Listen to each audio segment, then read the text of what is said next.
There was a blue and white triangle flag that strung across the swimming pool. I stood with the stroller while Miriam and Nora changed into their bathing suits. There was a sign that said no street shoes. I found a ledge to sit on. I took off my shoes and my socks, and I rolled up the bottom of my pants.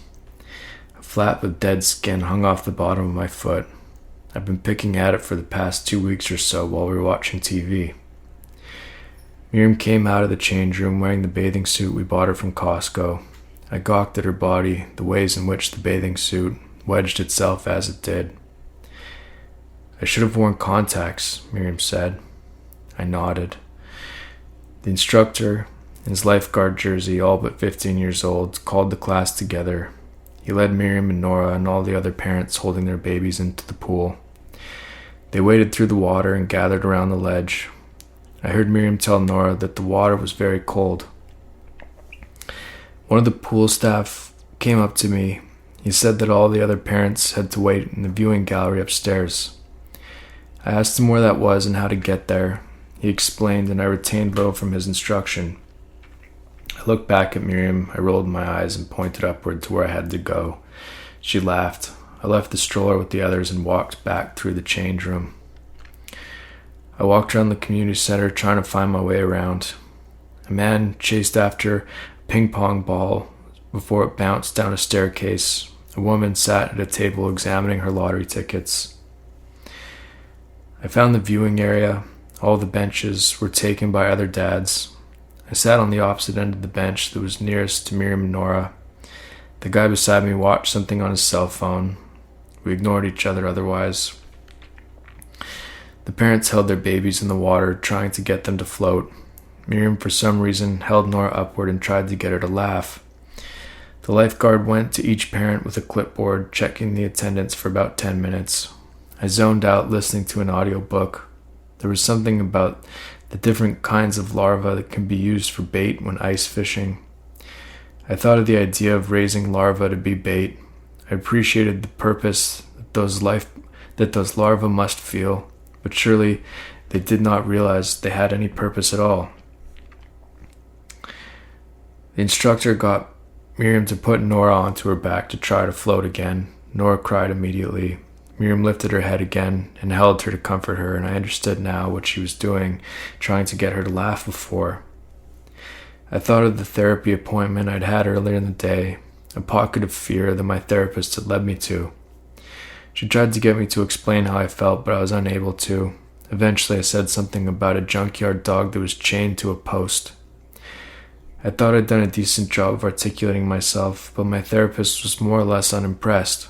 She responded, pointing out I only seemed able to speak in the second person and in metaphor. And whatever she said after that made me cry. I paid good money to cry like that. As Miriam lifted Nora again, she saw me. She pointed and I could hear her say, "Look, it's Dada." When Nora looked upward to me, she smiled. I was surprised she could recognize me from that far away. The instructor led everyone to form a circle. I couldn't hear what song they sung, but I assumed it was the Hokey Pokey or something like that. And while they sung, Nora became distracted by a flip-flop that was on the ledge of the pool. She tried to squirm out of Miriam's grip to reach it, the little larva trying to squirm her way off of the hook, away from the icy water.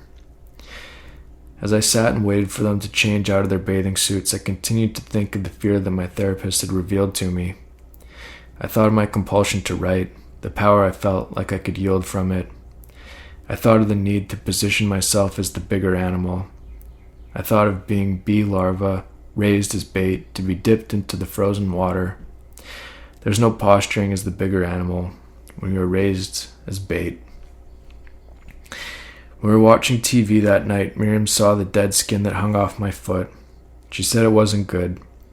She said I shouldn't have let it get to the point that it had. She put Vaseline on it and a Band-Aid. She said to stop picking at it. In the morning I woke up early and began to write. That image of the junkyard dog I had imagined in therapy the day before was still with me. I imagined the dog was chained to the outside of a castle, and there was a boy trapped inside the castle, and every time he tried to escape, the dog would chase him and catch him and bite onto his leg and drag him back inside.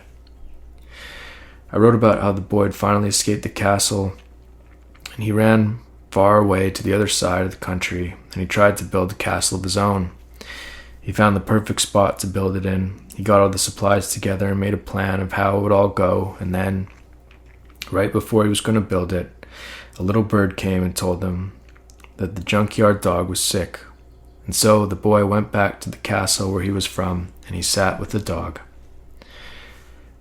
I wrote about the different things that could happen next. If the dog would eat him whole, if the dog would let him go, if he would be there for the dog as it was sick, and they would sit quietly together. I did not know which version of the story to write. If only there was a way to have all three endings simultaneously. It seemed like through this vague idea of a fairy tale, this draft was the only way I could articulate the reality of how I felt, in its willfully undeveloped way. Still, there was something about the process that made me feel pathetic and juvenile. I stumped myself in that thought, wondering about the side of me that felt pathetic and juvenile. Perhaps that was what was hiding beneath it all. Maybe that would be something to return to. When Nora woke up, she charged into my office and climbed onto my chair. She reached onto my desk and took a binder clip and tried to see what it did before smashing it onto the ground. She took the stapler and my wallet and everything that was in reach. She sat in my chair and looked at me as if to say that she was not a baby, that she was not a child, that she was not bee larva, that she was not the fish who dumbly took the bait, that she was not the fisherman who sat on the ice, that she was the one who reached into the frozen water and grabbed a fish with her bare hand. We went downstairs. Miriam was out for the day with Yaya. It was only Nora and I. I lay on the ground while she climbed back and forth across the couch, drooling and roaring, taking all of her toys from the container and smashing them together. I held on to her hands and we practiced walking all around the house. My back and neck began to cramp and I realized why Miriam had been complaining so much about her back pain. I put Nora into her high chair to have lunch. She took a sip from her juice pack, and then she held it out for me to take a sip. I tried to tell her it was for her, but she wouldn't take no for an answer. I sipped the juice pack. It was berry and pumpkin and white bean or something like that. She laughed when I drank it. She took another sip, and then got me to as well. It went on like that until she threw the pack onto the ground. I picked it up and gave it back to her, but she threw it back down again. She became very interested in the cap, which took her attention for a few more minutes. I took a Baby Bell cheese from the fridge and hid it in my hands. Her eyes became wide and she slammed her fists on the table in excitement. I showed her what it was and she laughed. We peeled off the wrapping and the red wax casing. I held my fists in front of her. She pried my fingers open and found nothing. She pried the fingers on my other fist open and found a piece of the cheese. She laughed and took it and ate it. I ripped off another piece and this time held it in the other fist before getting her to pick which hand it might be in. She laughed with an excitement that made her face look like her mother's. She took the cheese from her mouth after chewing it and put it into my mouth. She opened her mouth and stuck out her tongue until I did the same. I gave her some avocado, which, on her insistence, smeared from her fist. I also ate. We played with the water in the sink as we washed her hands. She reached outward for her wooden stool to be moved towards the other end of the counter, where there was a bag of avocados and lemons. She took an avocado from the bag and handed it to me. I held it until she took it back.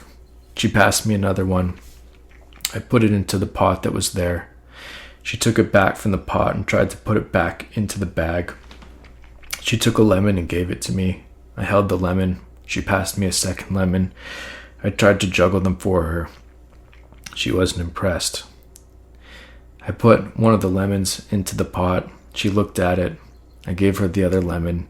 She dropped it into the pot as well and looked at me and laughed again. She took one of the avocados and put it into the pot as well, and then, one by one, put all the lemons into the pot, and then she took each one of them back out and put them back into the bag that they were from. That night, Miriam and I went out for dinner, and Nora stayed home with Yaya. We found a parking spot that overlooked the water. I hadn't seen the lake in a while. I was reminded of an old version of my life. I remember walking down the street with Miriam when we'd first met, working together 6-7 years ago. She knew I hadn't eaten dinner, and I was going from one job to the next, so she insisted I stop at a roadie shop that was good and cheap because I would need to eat.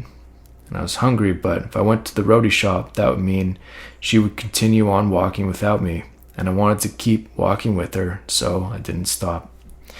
And now, some 6-7 years later, she held onto my arm as we crossed the street from the car that we owned together with our wedding rings and our baby at home with her mother. We sat on the patio of the restaurant.